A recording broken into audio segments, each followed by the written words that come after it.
Hello. Now we are going to look at linear patterns, which we could also call arithmetic sequences, where shapes are involved. So where pictures are given to us, or sometimes just where stories are told to us in the context of a patterns type question. And at the moment, we're just going to look at linear patterns. So the situation, the story that we're given here is that we have a pattern made up of our boxes. So we have our squarish looking boxes, and they make up a pattern, and these boxes are made up with sticks. So we can imagine that we were able to put them out on the table. They might be matchsticks or something like that. And they form these shapes at these different stages or terms. So this is another thing that can happen with the language in these questions. They might call these different stages in a pattern, and what they mean is terms. So stage 1 would be term 1. So stage 1 would mean the same thing as term 1. So T1, T2, and so on. So we need to be careful of that. Stage and term are often used interchangeably in these questions. But we have to be careful of exactly how it's described to us. They could, for instance, call this stage 0 if they wanted to make the question more complicated. And then we'd have to be careful that we'd have term 1 but stage 0. So language storytelling, this is the challenge in these kinds of questions. Now, let's dive into this. A very common thing that they will ask in these types of questions is simply to draw the next stage in the pattern. And this is as simple as it sounds. So we just look at the pattern and say, well, what's changing from pattern to pattern? Well, I have one box here, and then I have 3 boxes, and then I have 5 boxes. So each time I am increasing my number of boxes by 2. I put 2 extra boxes on the end of my pattern. So all we have to do is draw that. So we just start drawing boxes. We do this as neatly as we can. If we have squared off paper, we can do this very neatly. So we have 3 boxes, 4 boxes, 5 boxes. That's our current situation. That's our 5 boxes for term 3. If we were to draw term 4, we'd have another 2 boxes sitting on the end. So that is what our next stage in our pattern, or our 4th term or 4th stage, would look like. Now if we're asked for the nth term for boxes, so we know we're talking about an nth term. So we know that we have our different tools for finding those formula that are going to give us the number of boxes in any stage in the pattern, in any term in the pattern. And we have our 2 different methods of doing that. But the first thing we need to check is, do we have a linear pattern? Because we only have the tools for linear patterns at the moment. So if we're looking at the number of boxes, so for boxes we have 1 box, and then 3 boxes, and then 5 boxes, and then the next one we have 1, 2, 3, 4, 5, 6, 7 boxes. Is our T4 for our boxes. So we go 1, 3, 5, 7, and we actually just write down the number of boxes that we are interested in. We write it down in number form and then say, well, how are we getting from one term to the next one? So we don't do it in pictures, we convert to number. Well, we can see that in each case we're just adding 2 boxes, which is what we kind of told ourselves when we were drawing this stage anyway. So that means that the difference for our boxes is adding 2 each time. So our 2 different methods for getting our nth term, we know that Tn is equal to our first difference times our term number n plus some constant, or we have our formula in our log tables. Our Tn is equal to a plus n minus 1 on our difference, where a stands for our first term. And these should give us the same answer. So let's have a look at them. So we know that our term should be the difference, what we're adding on each time, times our number of our term. 2 is our D1,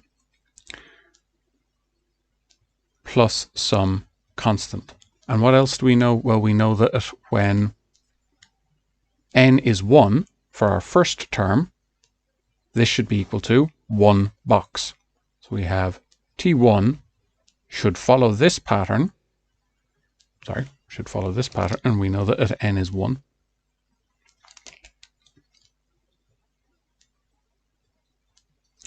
And we know that term 1 in our pattern is one box. There's just one box for term 1, just like there's 3 boxes for term 2 and so on. So if we sub that in, we know that 2 plus k is equal to 1. Rearranging our formula, that means that k is equal to minus 1. So Tn must be equal to 2n minus 1. Our k was minus 1. See if we get the same thing here. So we have our formula from our log tables, and we know that a is our first term, and that is 1. And we know that at our difference, which we'll sometimes call first difference of d1, is plus 2. So we can sub that into our formula, and let's see if we get the same thing as we did using our other method. So we have 1 plus n minus 1 on 2, multiply in our term outside our brackets, and we get Tn to 1 plus 2n minus 2. Add up your like terms, and we have Tn is equal to 2n minus 1. So we get the same answer in both cases. And either method is useful, and both methods are important to understand. Now we could be asked, what's the nth term for our sticks? So we can see now the storytelling element of this question. We're being asked for the nth term of the boxes, and we're also being asked for the nth term of the sticks. So as we build up the question, we need to be very careful. Have we been asked about the number of boxes, or have we been asked about the number of sticks? Because we're going to have two different answers, because we'll have totally different numbers of sticks versus boxes. So we know the sticks are the sides of our boxes. So now we need to have a look at our sticks and work out what pattern we've got for them. So in our first stage, we have 1, 2, 3, 4 boxes. Sorry, 4 sticks, I should say. And in our second term, we have 1, 2, 3, 4, 5, 6, 7, 8, 9, 10. So we have 10 boxes. And if we count all of these up, 1, 2, 3, 4, 5, 6, 7, 8, 9, 10, 11, 12, 13, 14, 15, 16.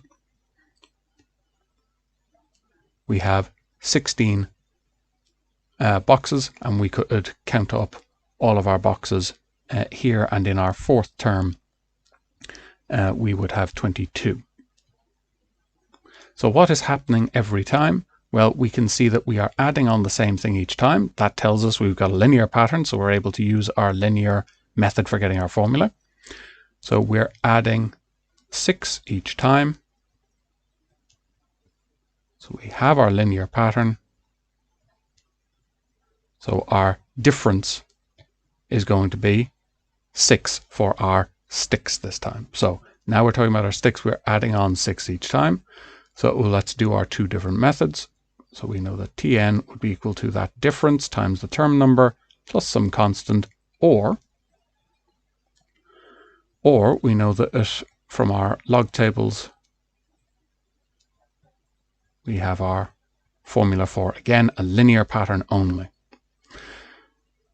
So Tn would be equal to 6n plus some constant, and we know that T1, when n is 1, this must be equal to 4, because there's 4 sticks in term 1 in stage 1.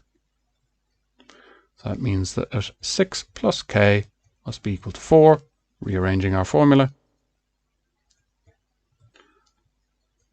k would be equal to minus 2. So Tn for our sticks must be equal to 6n minus 2. And we could check that very easily by subbing in n is 1 and n is 2 and n is 3 and seeing if we get our correct number of sticks. So we know that there should be 4. So if we sub in n is 1, we should get 4. We'd have 6 minus 2 would be 4. So that checks out. And if we add n is 2, we'd have 12 minus 2 would be 10. So that checks out. We're producing the correct numbers.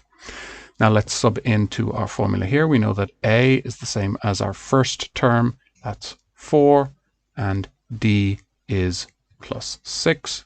So Tn equal to 4 plus n minus 1 on 6. And we multiply that in. Tn is equal to 4 plus 6n minus 6. Add up our like terms, and Tn is equal to 6n minus 2. So we get the same result both ways. Now, let's use these formulas. How many boxes in the 20th stage? So what am I talking about? I'm talking about boxes. I need to be careful that that's what I'm asked about. So the formula I'm looking for is the formula I got for my boxes. So Tn is equal to 2n minus 1, because I'm talking about boxes, not the sticks. And I'm asked about T20, the 20th. That will give me the number of boxes in the 20th stage. So that's going to be 220 minus 1. T20 is 40 minus 1 is equal to 39. So there would be 39 boxes in our 20th stage. And now, which stage has 40 sticks in it? So, I'm asked about sticks. So I'm using my sticks formula. Tn is equal to 6n n minus 2. And I want to know which stage has 40 sticks. So that means I'm looking for a value for n. That's what I'm after. And I know that there are 40 sticks. So that's my term number would be 40. So that means I'm interested in what's the value of n that makes this equal to 40. So now I'm just rearranging to get n by itself. So I have 6n is equal to 42. Divide both sides by 6. And n must be equal to 7. So I got a legitimate answer. If I'd gotten something like 7.5 or 6.2, something like that, or a minus number, for instance, I'd know that there was no stage that had that number of sticks. So the fact that this works out nicely to a clean number where I'm saying I'm on the 7th stage or on the 7th term, that tells me that this is a legitimate number of sticks. So I have to get a whole number answer here, or else it's just nonsense, because I've only partially built one of my stages, but I want to know a complete term, a complete stage. So I need to end up with a whole number here for that to be physically meaningful in the question, because otherwise, what does it mean to be on the 3.2 term? I have to go 1 term, 2 term, 3 term, 4 term, 5 terms, all the way up. So that is what we need for our linear patterns where shapes or stories are involved.